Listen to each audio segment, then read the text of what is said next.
Time for some fast facts. The Holocaust took place during World War II. It was a time when German Nazis systematically killed 6 million Jews, as well as 5 million others, including communists, homosexuals, and gypsies.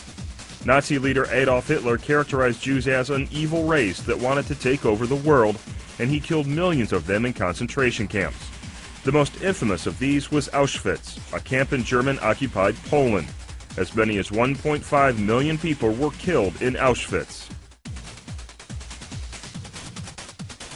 The riots that many say were the first steps in the Holocaust took place on November 9th, 70 years ago. And on yesterday's anniversary, Germany's leader said we must not be silent about rejecting anti-Semitism or discrimination against Jews. As that nation paused to remember one of history's dark nights, Fred Pleitgen spoke to a woman who survived it. It was the night everything changed for Jews in Germany, November 9th, 1938. Inge Lammel was 14 years old.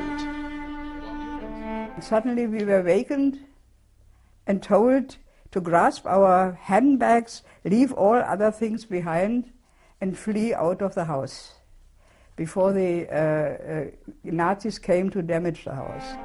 It was the first major show of organized violence against Jews in Nazi Germany. 93 were killed, hundreds of synagogues destroyed by Nazi stormtroopers, thousands of Jewish businesses ransacked.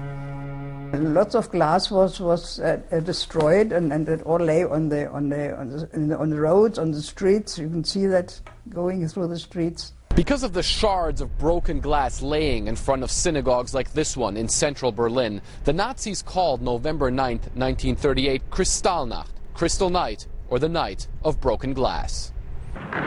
Historians say it was the first time Hitler showed his true face, a prelude to his attempt to exterminate the Jews in Europe, the Holocaust.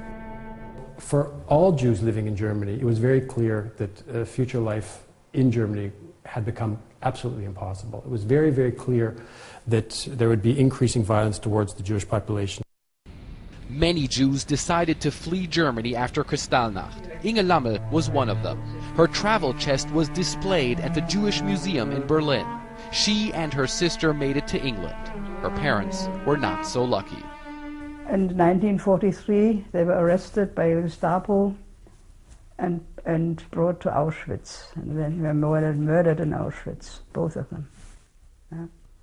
Inge Lammel says she returned to Germany after the war to help fight anti-Semitism there.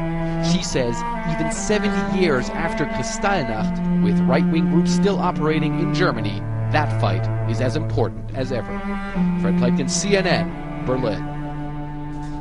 World War II would follow Kristallnacht. Veterans Day honors the American troops who served in that war and all men and women who have served in the U.S. Armed Forces. We're going to have a report on the history of Veterans Day on this show tomorrow. You can find a one-sheet on the event right now at cnnstudentnews.com. And finally today, there's a saying you probably heard. It's that everything's bigger in Texas. Well,